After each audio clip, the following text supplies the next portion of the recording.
তখন বিশ্বনবীকে জিজ্ঞাসা করেছিলেন যে এই সম্পত্তিগুলো আমরা কি করব। তখন বিশ্বনবী বলেছিলেন এটার কেউ মালিক হবে না, এটার মালিক হবে জনসাধারণ, এটার মালিক হবে খোদা। যেভাবে হিটলার ইহুদিদের হত্যা করেছিল সেইভাবেই তারা মুসলমানদের শেষ করে দেবে, যেটা আমরা দেখতে পাচ্ছি জয় শ্রীরাম না বলার জন্য পিটিয়ে পিটিয়ে মারা হচ্ছে। ভারতবর্ষের 42,000 মসজিদ ওরা কিছুদিনের মধ্যে দখল নেবে।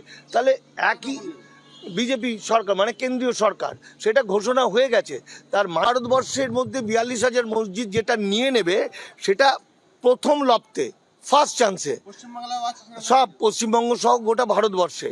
সেটার জন্যই ওয়াকফ সম্পত্তির বিষয়টা আসছে। তার আগে ওয়াকফ সম্পত্তিটা নিয়ে নেওয়ার আগে আদর্শ এবং নীতিগতভাবে মুসলমানরা যাতে মসজিদ বলে কিছু না পায়, তাদের গোড় হলে মৃত্যু হলে যেন কবরস্থান না পায়, তার জন্য ইউসিসি করা হয়েছে।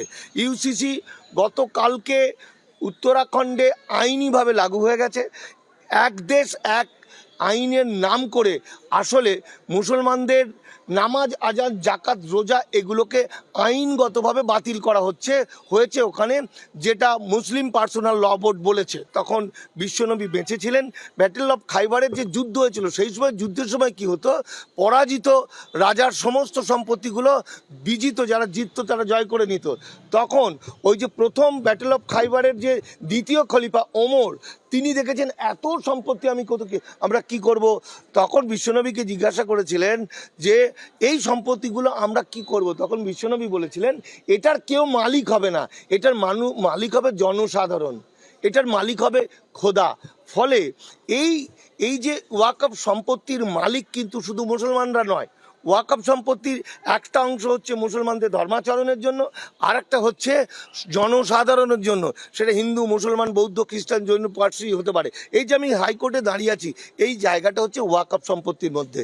প্রচুর রাস্তা, প্রচুর হসপিটাল, প্রচুর ভালো ভালো সামাজিক যে কাজকর্ম সমস্তটাই বেছে নেয়। যেমন কলকাতা ধর্মতলার মোড় থেকে আরম্ভ করে এই যত গড়ের মাঠ থেকে আরম্ভ করে সব বেশিটাই হচ্ছে ওয়াকফ সম্পত্তি। ওয়াকফ সম্পত্তি ভারতবর্ষের রেলের সম্পত্তি, আর একটা কোন দপ্তরের এটা ভুলে গেলাম, পিডাব্লিউডি সম্ভবত, তারপরে থার্ড হচ্ছে ওয়াকফ সম্পত্তি। ওয়াকফ সম্পত্তি এত সম্পত্তি আছে, তার যে যদি ঠিকমতো চালনা করা হয় যত হাজার কোটি টাকা পাবে, তাতে মুসলমান সমাজকে একটা চাকরি না দিলেও সেই ওয়াকফ সম্পত্তি থেকেই মুসলমান সমাজ বেঁচে যেতে পারে, ভালোভাবে তারা খেয়ে পড়ে বাঁচতে পারে, চাকরি বাকরি করতে পারে। কিন্তু এখন যেটা ঘটনা সেটা হচ্ছে ওয়াকফের মধ্যে এমন কিছু আইনি প্যাঁচ রেখেছে যেটা বলছে 6 মাসের মধ্যে ওয়াকফ সম্পত্তি রেজিস্টার না করলে সেটা সরকারের হয়ে যাবে। মুসলিমদের যেমন শরীয়তি, যেমন ধরুন কোরআন শরীফ তো লিখিত, কোরআন লিখিত, আবার হাদিস মৌখিক, সেরকমভাবে আইনগুলোও কিছুটা লিখিত থাকে কিছুটা মৌখিক থাকে।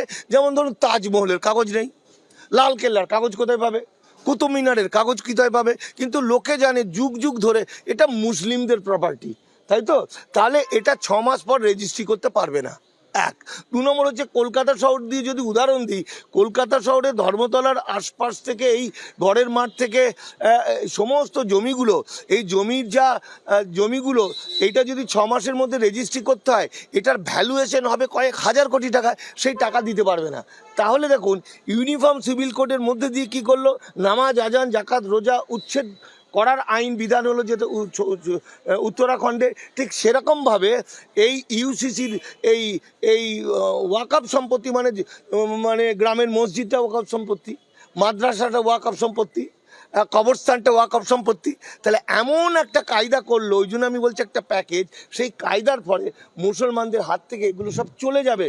ফলে এই যে গোলওয়ালকার আরএসএস বলছে মুসলমানরা যদি হিন্দু সংস্কৃতিতে ফিরে না আসে, অর্থাৎ টুপি না ছাড়ে, দাড়ি না কাটে, পোশাক না ছাড়ে, তাহলে যেভাবে হিটলার ইহুদিদের হত্যা করেছিল সেইভাবেই তারা মুসলমানদের শেষ করে দেবে, যেটা আমরা দেখতে পাচ্ছি জয় শ্রীরাম না বলার জন্য পিটিয়ে পিটিয়ে মারা হচ্ছে, মসজিদ ভেঙে দেওয়া হচ্ছে, বুলডেজার দিয়ে বাড়ি ভেঙে দিচ্ছে। আমার মুসলিম সমাজ এখনও পর্যন্ত জেগে ঘুমিয়ে আছেন। তারা নূপুর শর্মা বিশ্বনবী একটা আকাশের মতো, কে কোথা থেকে একটা থুতু দিয়েছে তার গায়ে বা বলেছে নূপুর শর্মা, তার জন্য হুল্লাহাট হয়ে গেল, কিন্তু ইউসিসি হওয়ার জন্য কোনো আন্দোলন নেই। নেই, সেরকম ওয়াকফ সম্পত্তি কেড়ে নেওয়ার জন্য কোনো আন্দোলন নেই। আসলে এই একটা ভয়াবহ সময়ের মধ্যে আমরা বাস করছি, যখন আমরা সবাই যেন মরা, আমরা মরে বেঁচে আছি, আমরা জানি না কোথায় কি হচ্ছে। আর এরই সুযোগে ভয়ঙ্কর হিন্দুত্ববাদী আরএসএস এবং বিজেপি, মনুবাদী, ব্রাহ্মণ্যবাদী, ওরা ভারতবর্ষকে তথাকথিত হিন্দু রাষ্ট্র তৈরি করে ভারতবর্ষের দাস ব্যবস্থাকে ফিরিয়ে আনছে, বহু মানুষকে কৃতদাস বানাচ্ছে এনআরসি, ইউসিসির এনআরসি এর মাধ্যমে। সুতরাং আমি এই ভিডিওর মাধ্যমে বলতে চাইছি, মুসলমান সমাজকে শুধু নয়, সমস্ত মূল নিবাসী মানুষকে, এসসি, এসটি, ওবিসি, মাইনরিটি এবং আমি মানবিকতা সম্পন্ন সমস্ত মানুষকে বলতে চাইছি যে আপনারা ভাবুন, আর একটা মুহূর্ত সময় নয়। আপনাদেরকে ঠিক যেভাবে গৌতম বুদ্ধের সেই বৌদ্ধ ধর্মকে ওরা ধ্বংস করে দিয়েছে, প্রায় ধ্বংস করে দিয়েছে, আজকে ইসলাম ধর্মকে, শুধু ইসলাম ধর্ম নয়, ছোট ছোট ছোট ছোট সমস্ত ধর্মকে ওরা গিলে খেয়ে নিয়ে ওরা একটা কুৎসিত, একটা ভয়ঙ্কর এবং একটা কুৎসিত, একটা মিথ্যাচারিতায় ভরা একটা একটা একটা ভয়ঙ্কর রাষ্ট্র তৈরি করছে, যেটার নাম হচ্ছে তথাকথিত হিন্দু রাষ্ট্র।